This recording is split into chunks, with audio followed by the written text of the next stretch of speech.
más fácil no contrariar. Es más fácil asumir lo que te dicen las redes, el periódico, tu mamá, tu profesora, tu cura, la tradición. ¿Para qué vas a pensar por ti misma si pensar por ti misma te lleva a crisis existenciales, a confrontaciones, a dudas? Es una mosca en la oreja, un tábano la filosofía. Pero les garantizo que si buscan la verdad, si buscan su pensamiento propio y con ello buscan, tratan, intentan buscar la verdad, eso les va a llevar a una vida más auténticamente libre, ¿no? Más inteligente, más humana, más intensa. Y por supuesto, esto les debería impulsar a, como dice Richard Rorty, tienen en el, no se los he subido, pero tienen, los que tienen en el texto físico, la entrevista a Richard Rorty, les sirve para combatir la injusticia de la experiencia cotidiana, ¿no? Les sirve para sobrellevar esta tragedia que es la vida, ¿no? El cotidiano, para enfrentar con mayor entereza, ¿no? Con mayor gallardía esto que es la existencia.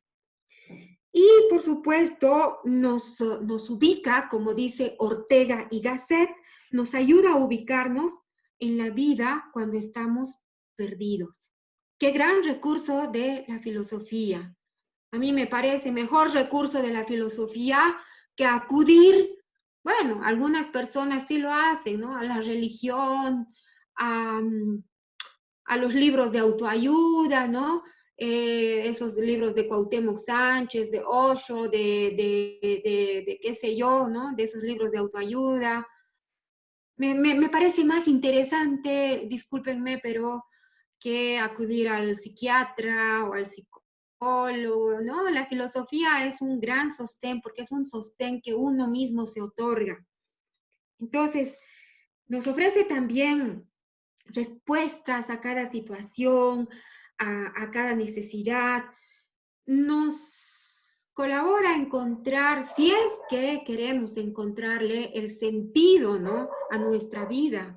Eso lo del sentido también es bastante cuestionable y también lo más importante quizás, a conocernos a nosotros mismos.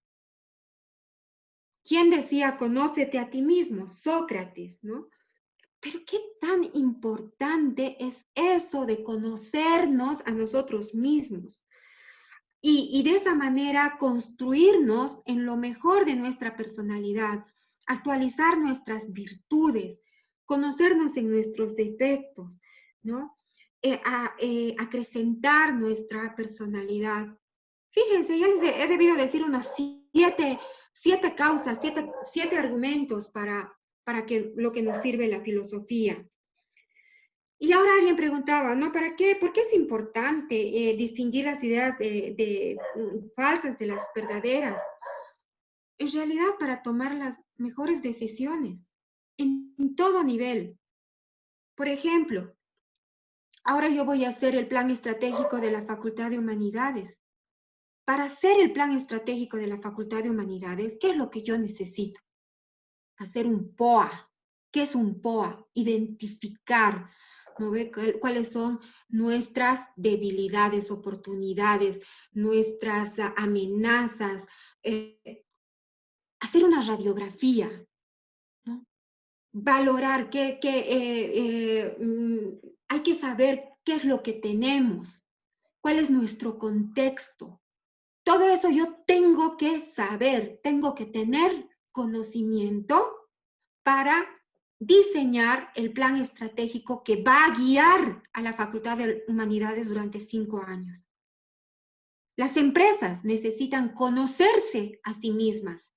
Las instituciones, como la universidad, necesitan conocerse a sí mismas. De esa manera, nosotros tenemos la necesidad de conocernos a nosotros mismos.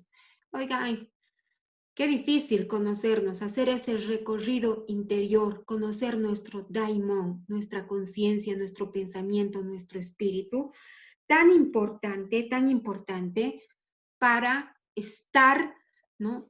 Libres en el mundo, para estar siendo lo mejor que podamos en el mundo.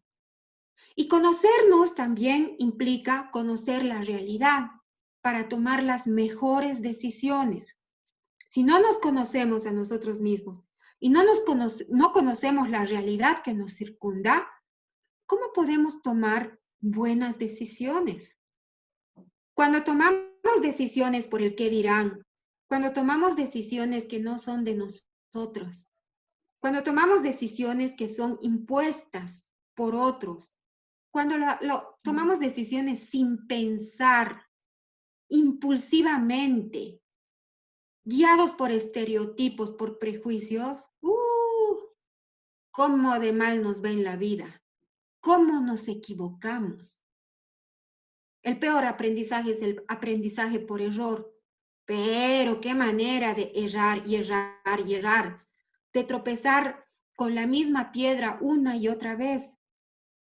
Si aplicáramos la racionalidad, la lógica, la filosofía en nuestras vidas particulares, les aseguro que nos iría mucho mejor individualmente, pero también comunitariamente.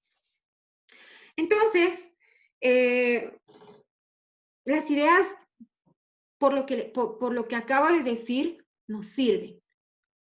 La búsqueda de las ideas verdaderas nos sirven para desempeñarnos mejor en la vida individual, pero también en las vidas institucionales, en las vidas comunitarias, en nuestra vida como ciudadanos, como ciudad, como país. Para eso sirve.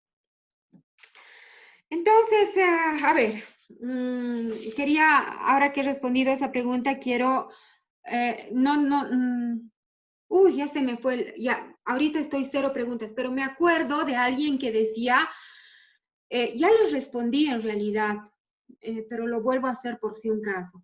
Las respuestas son de todos los textos menos el banquete y menos la primera conferencia de Lyotard. Menos esos dos textos, todos los otros textos tienen que estar presentes en sus respuestas, toditos los otros textos. No solamente es el Paul Druat, la filosofía explicada a mi hija, ¿ya? Eso. Entonces, seguimos avanzando y van poniendo las preguntas que vayan surgiendo. ¿De dónde proceden las ideas que tenemos los seres humanos? Del mundo que nos rodea, de aquí, ¿no? De lo inmanente, de nuestra experiencia vital. Por eso la filosofía, ¿no?, se ha separado de la religión, ¿no?, de las cuestiones místicas. No, la filosofía es aquí, ahora, es nuestro contexto, es lo real, esto que existe, lo que es. Y ojo, en lo que existe, lo que es base fundamental también de la filosofía, podemos, como dice Martin Heidegger, atender a 3 tipos de existencias o entidades, entes. A lo concreto, ¿no? A lo concreto, lo particular, lo individual, ¿qué es esto? ¿No ve? Lo que podemos ver, tocar, sentir con nuestros 5 sentidos. A entidades abstractas, montonera de entidades abstractas por las que la filosofía puede atender, cuestionarse, decir su palabra. Entidades abstractas como la valentía, el honor, la virtud, el teorema de Pitágoras, la teoría de la relatividad, montonera de cosas abstractas. Pero también entidades ficticias. Yo puedo hablar sobre el ratón Miguelito, sobre la Mujer Maravilla, sobre Superman, sobre el hada de los dientes, entidades ficticias. Todo lo que existe, todo lo que es posible de reflexión filosófica, ¿no? Entonces, el mundo que nos rodea, la cotidianidad, todo lo que existe, es el lugar de donde van a poder proceder las ideas que tenemos los seres humanos. Y la filosofía nos permite preguntarnos, ¿no?, sobre todas esas existencias y y que por supuesto son parte de nuestra vida. Esto que está presente, por supuesto, en la cotidianidad, que significa que nuestra familia, la escuela, la universidad, las tradiciones, la cultura, los medios de comunicación, las redes sociales, los sistemas, sistema capitalista, consumista, la moda, las redes, todo lo que nos rodea, todo lo que existe, todo donde estamos insertos. Ahora, ¿qué más podríamos hablar? Esto, ¿qué significa que la filosofía es una actividad crítica? Es una actividad crítica porque es un acto reflexivo, una acción reflexiva, ¿no? Es una actividad analítica que interpela, que cuestiona, que remueve nuestros pensamientos, nuestras creencias, nuestros juicios, ¿no? Todo tipo de juicios morales, inclusive éticos, ¿no? Eso que un estudiante decía, a ver, es esta cuestión sobre la bondad, sobre el bien. Pucha, qué importante la filosofía para reflexionar sobre ese tipo de cosas, ¿no? Sobre el bien, sobre la maldad, sobre la estupidez. Hay un filósofo, un cipolla, que reflexiona sobre la estupidez, que es una maravilla, ¿no? Que define a los estúpidos. Bueno, para eso también sirve la filosofía. Entonces, sobre temas de la moral, de la ética, para eso es importante, ¿no? Esa actividad crítica que nos sirve como para hacer una limpieza, como para hacer una depuración. Estamos llenos de pensamientos falsos, de prejuicios, de dogmas que nos impiden pensar libre, racional y lógicamente, de analizar las cosas. La filosofía en su método nos sirve como una depuración, ¿no ve? De dejar esos dogmas, esos prejuicios que nos iluminan, así como cuando prendes un foco, como cuando prendes la luz, la filosofía nos ayuda a iluminar de mejor forma las cosas que nosotros queremos ver, que queremos aprender. Entonces, ese modo, esa práctica, esa forma, ese chip que nos da la filosofía, nos ayuda a realizar esta actividad crítica, ¿no? Que es parte de ella. Entonces, ¿dónde? Aquí está.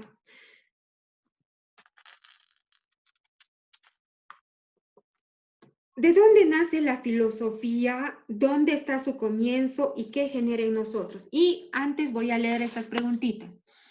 ¿Cómo podemos saber qué idea es más verdadera que otra y qué es la verdad? Acabo de decirles que nunca en la filosofía vamos a poder llegar a verdades de diccionario. No hay esto. Aquí está la idea de bien. Listo. Anótese y publíquese en el diccionario. El bien es ta, ta, ta, ta, ta, ta, ta. Por ejemplo, sobre la idea de bien, desde que nace la filosofía, Sócrates, Platón, Aristóteles, Maquiavelo, Rousseau, siguen reflexionando. ¿Qué es esto del bien? No hay una sola respuesta como nos ofrece la ciencia sobre el devenir, sobre el quehacer filosófico de la búsqueda de la verdad. ¿Cómo puedes saber que una idea es más verdadera que otra? Por la fuerza argumentativa de la razón. Cuanto más fuerza argumentativa, racional y lógica, ¿no? Tiene una idea, ahí esa idea tendrá más peso que otra. Por eso, ¿qué es esto de la verdad? Es pues ¿qué es esto de la verdad filosófica? Es esto lo que les estoy diciendo. Esta búsqueda de la verdad es una búsqueda permanente, inconclusa, de tratar de comprender la realidad con los mejores argumentos racionales y lógicos posibles. Eso es, eso es. Sobre lo que se refiere, no leo, al significado de ser sabio hoy en día, al concepto, no, eso está, perdón, esta respuesta, esta pregunta, no sé si la voy a alcanzar a responder, pero estamos todavía en el primer cuestionario, ¿ya? Cuando estemos en el segundo cuestionario, voy a atender eso. La filosofía es individual o colectiva, porque la mayoría piensa en uno mismo y no le interesa a los demás. Esta es una pregunta bien interesante. Yo les tendré que decir que uno de los aspectos en los que se divide, en los que se diferencia la filosofía de la sabiduría es en el carácter individual y colectivo. La filosofía rompe en la antigüedad con ese modo colectivo de encontrar el saber. Antes, ni los sabios ni los científicos antiguos tenían un pensamiento individual, siempre estaba inscrito en la comunidad. Eso lo hemos visto en las antiguas civilizaciones, en los antiguos pueblos, y lo podemos ver, por ejemplo, en la sabiduría andina. Nosotros como pueblo, como comunidad, pero tenemos un conocimiento y una sabiduría, pero de lo más profunda. Pero ese modo de conocer, por ejemplo, de la sabiduría andina, no se ha dado con el correlato con los modos filosóficos griegos de la filosofía occidental, o sea, de la filosofía. Se ha dado de otra manera, con otro chip. Una de las diferencias, aparte de lo lógico, de lo racional y de la forma y del método, es esto de lo individual. La filosofía atiende a la labor íntima de la conciencia, del individuo, ¿no? De lo individual. Obviamente, ahora en las nuevas epistemologías, que son parte de la filosofía, la idea del conocimiento, de la nueva episteme, es una construcción más que comunitaria, una construcción transversal en comunión de saberes. Pero aún así con esas nuevas pautas de la epistemología contemporánea, el conocimiento sigue cifrándose en lo individual y lo personal. Entonces, la filosofía es individual. Por lo menos la filosofía occidental es de corte individual. El conócete a ti mismo, la reflexión libre y autónoma, el libre pensamiento parte de uno. Van a ver cuando estemos más adelante, lo vamos a ver mucho más claro cuando veamos la diferencia entre pensamiento mítico y pensamiento lógico racional y pensamiento y tradición oral y tradición escritural, ¿ya? Entonces, lo vamos a dejar como en baño María esta reflexión. Ya, eso seguimos con el saque. Entonces, ¿dónde nace? Vamos a saltarnos.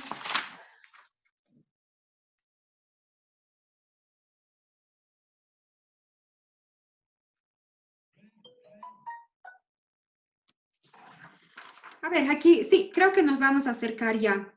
La búsqueda de la verdad, ¿con qué es comparada? Porque hay filósofos que se embarcan en esa búsqueda. ¿Qué relación se establece entre filósofos y los científicos en la búsqueda de la verdad? Bueno, la filosofía tiene un método, un camino, ¿no? El método filosófico. Y emprender ese método de conocimiento, seguir el método de conocimiento filosófico, es emprender un camino que es un camino hacia el conocimiento. Y este camino pareciera que está, ¿no? Esa búsqueda del conocimiento parece que es algo muy característico del ser humano, que es una de las características, ¿no? Este deseo de conocimiento. Tenemos algunas características que nos hacen a nosotros como seres humanos, ¿no? Unas características peculiares.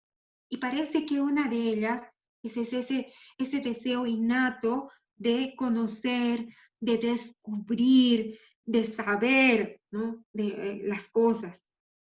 Ahora, la relación entre filosofía y ciencia, bueno, eso ya les he respondido. Nace con el método filosófico, lógico, racional de observación. Los primeros presocráticos en realidad eran a la vez científicos, a la vez místicos, a la vez sacerdotes, a la vez filósofos, ¿no? Entonces así nace imbricado toda esta relación con la ciencia, pero luego ya con el tiempo se va a ir separando los filósofos antes que se ocupaban de la ciencia al mismo tiempo, ya van a empezar a reflexionar sobre cuestiones morales, sobre cuestiones políticas, y van a tratar de establecer la concepción de una unidad del conocimiento, pero en la edad moderna ya se va a romper esto que había nacido juntos, ¿no? Filosofía y ciencia occidental. Siempre que hablo de la filosofía, estoy hablando de una filosofía occidental. No es lo mismo conocer cosas que ser sabio. ¿Qué entendemos hoy por ser sabio? Diferencia entre el concepto griego y el actual, explicándolo con las palabras, con tus palabras. Bueno, eso quiero ver de ustedes. Ahora, vamos a hacer una distinción.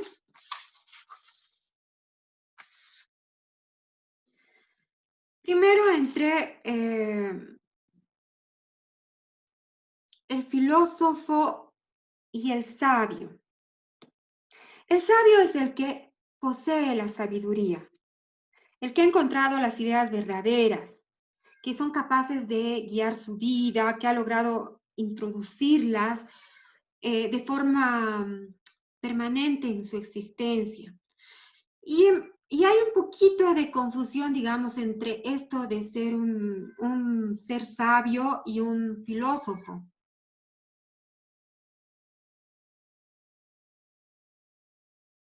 Les cuento que alguien me está llamando. Espérenme un segundito. Los filósofos que logran ser grandes sabios.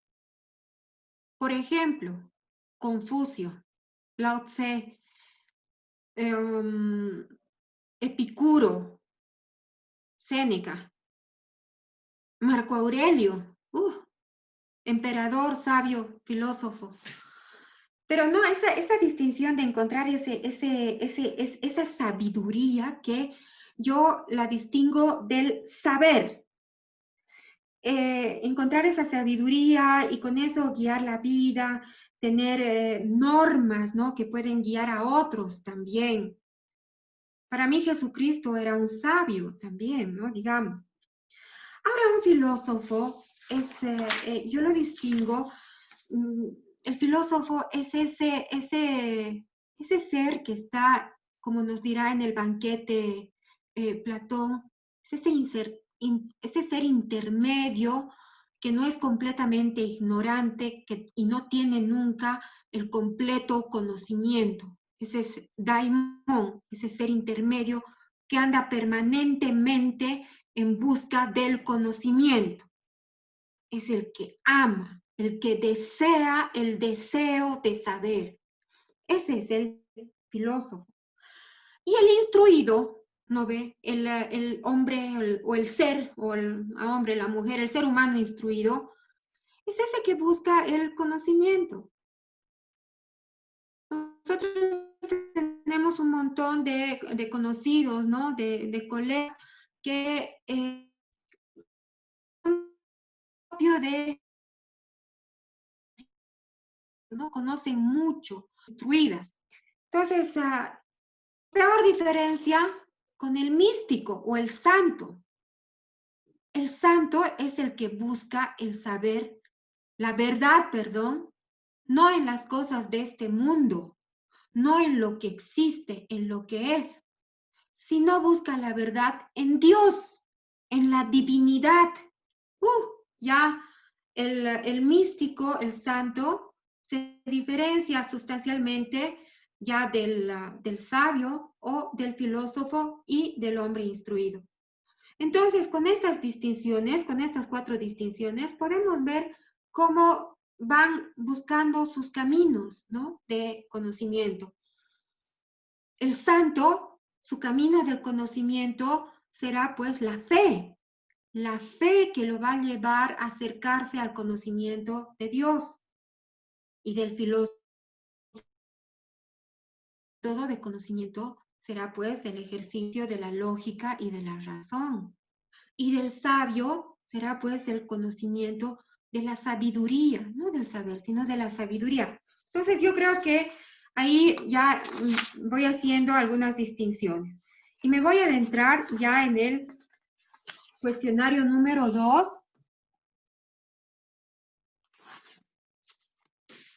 Sí, acabo de responder la pregunta 16. Ya está. ¿Quién es? Galaxy 17. Ya está. Ya está. Las 4, inclusive la 2 del capítulo 2 ya está en uno solo. La 16 y la 2. Entonces seguiremos adelante con el segundo control.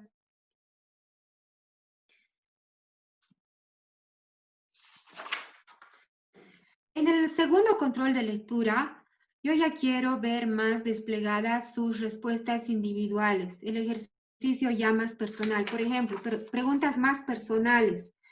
¿Por qué el pensamiento filosófico antiguo parece siempre actual?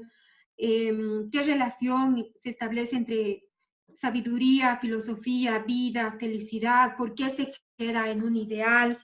Esas cosas ya son también una cuestión de reflexión personal.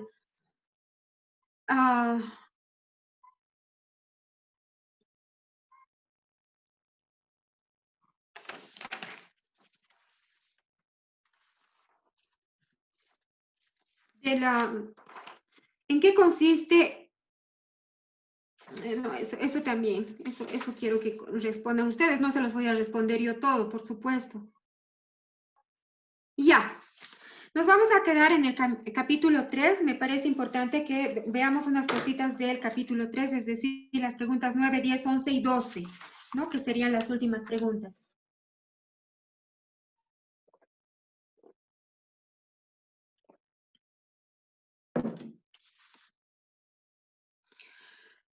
Seguir el camino de las palabras es el capítulo 3 de Paul Droit.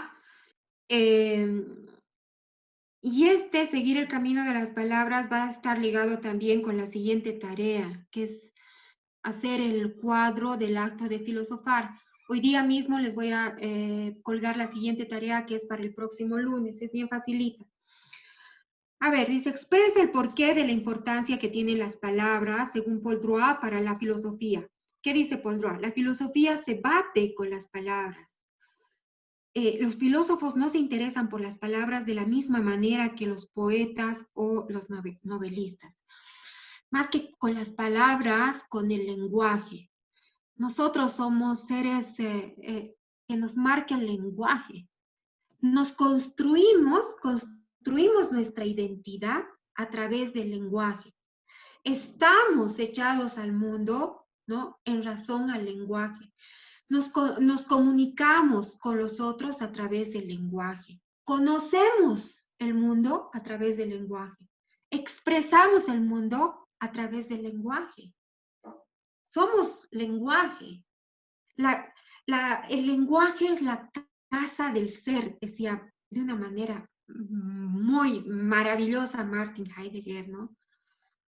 El lenguaje es la casa del ser. Qué lindo, o sea, somos lenguaje, somos puro lenguaje. Y ojo, cuando digo lenguaje, no estoy diciendo lenguaje esta cuestión de la oralidad o del escritura. Tenemos varias formas y tipos de lenguaje.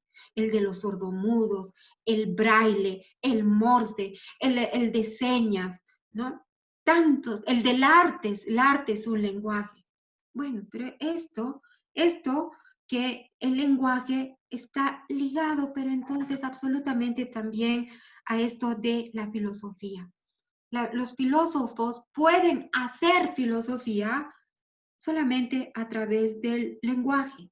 Y por supuesto, van a utilizar el lenguaje de una forma distinta a la que lo hace un artista, un poeta, un literato, ¿no? ¿Por qué? Porque a través del lenguaje los filósofos pueden acceder a las ideas. Por tanto, como puente, ¿no?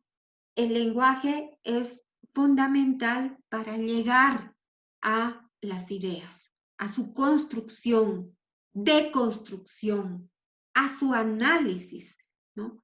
A su sometimiento, a su aquilatamiento. Y por otro lado, obviamente, el lenguaje propicia que las ideas encuentren un sentido, que se expresen.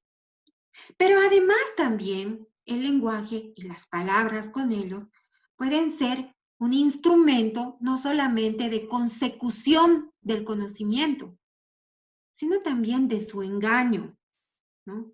De, o de su información o de su encubrimiento, de su develación o de su ocultamiento, de su engaño, de su verdad. Entonces las palabras son pues fundamentales para la filosofía. En el siglo XX, en el siglo pasado, ¿no? El lenguaje va a adquirir tal nivel de jerarquía en el mundo filosófico que la filosofía prácticamente se va a volver filosofía del lenguaje. Entonces, el lenguaje es súper importante porque también es una herramienta de doble filo. Ahora, la pregunta 10, ¿qué se requiere para que las palabras expresen ideas? ¿Cuándo estas ideas pueden ser consideradas verdaderas o falsas? Esta es una respuesta, no me gusta mucho la respuesta que da Paul Droit, pero es una respuesta, digamos así, bien clarita. Dice, para que una idea exprese veracidad debe estar correctamente estructurada, acorde al lenguaje, con una buena sintaxis, ¿no? O sea, bien construida, que tenga sentido, que sea coherente, que no sea contradictoria. Esto de que no sea contradictoria me hace ruido, pero bueno. Ver si realmente corresponde a algo existente. En fin, en realidad esa es la respuesta que les va a otorgar Paul Droit, que es una respuesta muy simplona, pero que si la ponen va a estar correcta. ¡Ay, un perrito! No saben qué belleza de perrito afuera. Ya. 11. La actividad de la filosofía en su búsqueda de las ideas verdaderas pasa necesariamente por un trabajo sobre las palabras, el lenguaje, la lógica. ¿Cómo el autor define a la lógica? ¿Qué nos aporta sus raíces etimológicas? Bueno, la actividad de la filosofía es una búsqueda de las ideas verdaderas, pasa por el trabajo de las palabras, por el lenguaje, por la lógica, o sea, sobre la forma en la que se organizan las palabras y las ideas sobre ellas mismas. Y esta última sintetiza lo que el autor indica sobre la relación entre pensamientos, ideas, palabras, lenguajes, cosas. Logos. Todo esto que he mencionado es el logos filosófico. ¿Y qué significa el logos? Significa al mismo tiempo palabra, es decir, lenguaje, razón, capacidad de reflexionar, de construir demostraciones, de deducciones, inducciones. Significa también cálculo. El ser humano es un animal lógico racional. ¿Por qué? Porque es un ser del lenguaje, dotado de razón.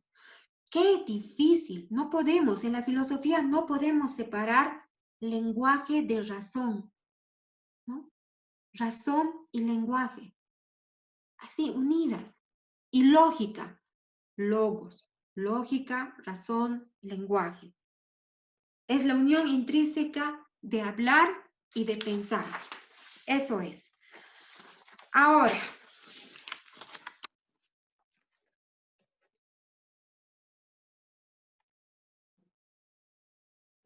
chicos, tienen el micrófono abierto. ¿Alguien quiere hablar? ¿Alguien quiere comentar algo? ¿Más preguntas?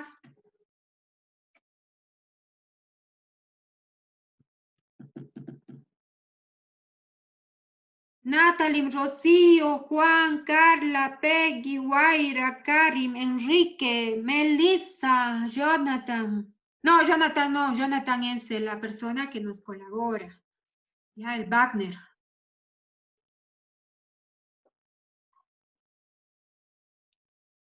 Y ya, listo, ya nos despedimos.